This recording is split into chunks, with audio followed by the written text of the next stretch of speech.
Mali, destinasi terakhir penjelajahan Ibnu Batutah di Afrika Barat. Perjalanan Ibnu Batutah pada abad ke-14 telah melintasi berbagai daerah, baik di Afrika, Timur Tengah, hingga Asia. Meski telah menjelajah dunia selama lebih dari 20 tahun, perjalanannya telah memasuki babak akhir di Mali yang terletak dalam kawasan Afrika Barat. Perjalanan Ibnu Batutah di Mali berawal dari kabar yang didengarnya saat berkunjung ke Mesir pada 1326. Kala itu, dia sempat mendengar kedatangan Mansa Musa, Raja Kekaisaran Mali pada tahun 1307 sampai tahun 1332, 2 tahun lebih awal untuk beribadah di Mekah. Kedatangan sang raja saat itu dilakukan bersama ribuan budak dan sekelompok tentara, istri-istri, dan beberapa pejabat lainnya.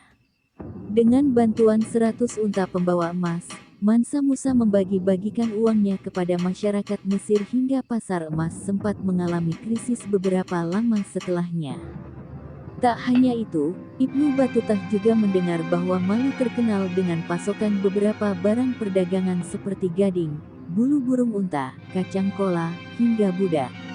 Hal-hal inilah yang membuat Kekaisaran Mali dikenal karena kekayaannya, sehingga membuatnya merencanakan kepergiannya ke Mali.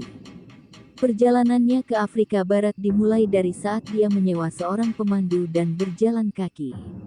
Dia mengamati bahwa perjalanan yang dilakukannya mudah karena rute perdagangan yang ditetapkan warga Islam.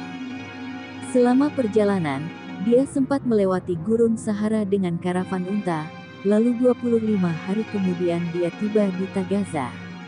Daerah ini merupakan kawasan penambangan garam utama luas yang memenuhi kebutuhan warga Mali, di mana penduduknya kebanyakan merupakan budak-budak yang bertugas di sana. 10 hari menetap di Tagaza, Ibnu Batutah menghadapi ragam tantangan. Mulai dari tempat tinggalnya yang dibangun dari garam dan atap dari kulit unta, air yang sangat asin, serta makanan yang harus dibawa dari luar daerah. Namun, dia mendapatkan hal yang menarik terkait kebiasaan perdagangan warga setempat. Dia mengamati bahwa unta-unta di sana bisa mengangkat 2 bongkahan besar garam serta perdagangan dilakukan dengan menjadikan garam sebagai mata uang. Orang-orang menukarkan garam sebagai uang sebagaimana orang lain menukarkan emas dan perak. Mereka memotongnya dan menukarkan dalam beberapa pecahan, tambah Ibnu Batutah dalam rihlah.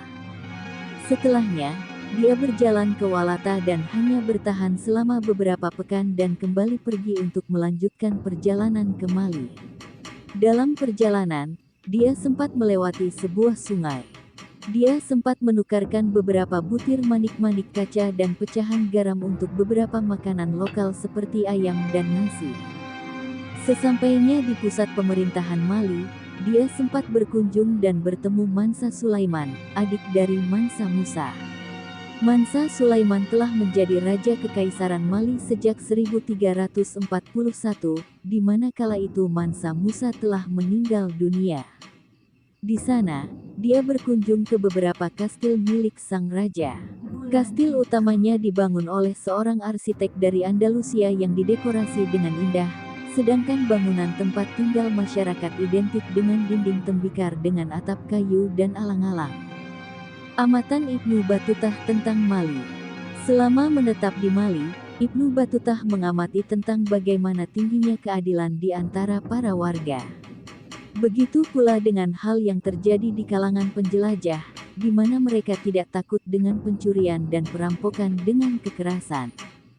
Di dalam masyarakatnya, warga Mali juga tekun dalam mengamati waktu-waktu berdoa dan mengajarkan anak-anak mereka untuk menjalankan ibadah. Dengan tingkat kehadiran yang tinggi saat ibadah, para laki-laki sering mengirimkan anak-anaknya untuk menyisakan tempat bagi mereka. Pendidikan agama dari orang tua terhadap anak yang cukup keras juga terlihat dalam kebiasaan masyarakat Mali pada saat itu. Selain memukul anaknya jika tidak menghargai tanggung jawab ibadah, pemberian hukuman juga tampak agar anak-anak mereka bisa sungguh-sungguh belajar. Suatu hari, saya mengunjungi seorang kadi, hakim hukum Islam, dan anak-anaknya diikat. Saya tanya kepadanya, mengapa Anda tidak melepaskan mereka?" Dia menjawab, "Saya tidak akan melakukan hal tersebut sampai mereka hafal Al-Quran dengan sungguh-sungguh." Di sisi lain, dia juga mengamati kemurahan hati Mansa Sulaiman saat masih menetap di ibu kota Kekaisaran Mali. Salah satunya adalah kisah saat sekelompok masyarakat kanibal berkunjung ke kediaman sang raja. Mereka datang dengan mengenakan anting-anting besi yang besar serta mantel perak, lalu mengatakan bahwa mereka berasal dari daerah yang kaya akan emas. Mendengar hal itu, sang sultan memberikan mereka seorang budak perempuan sebagai persembahan yang kemudian dikonsumsi.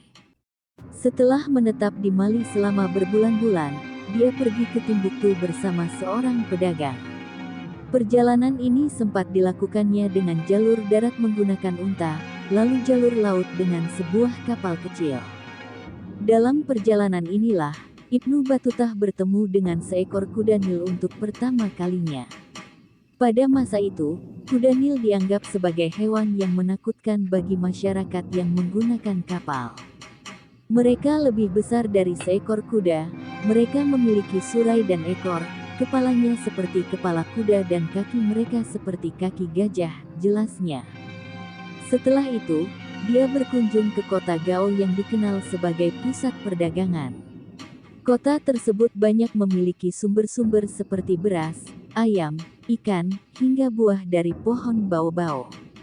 Di sana, dia menetap selama sebulan dan melanjutkan perjalanan ke Takeda. Perjalanan ini berakhir kala Ibnu Batutah diminta untuk kembali oleh Abu Inan Faris, Sultan Maroko saat itu.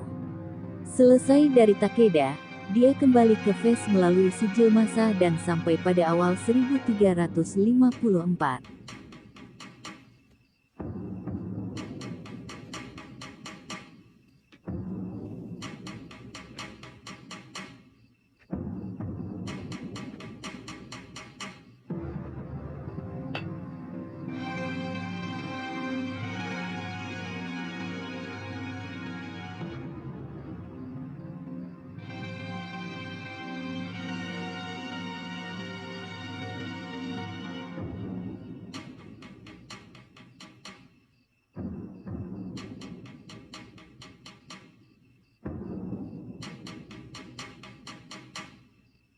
Bulan itu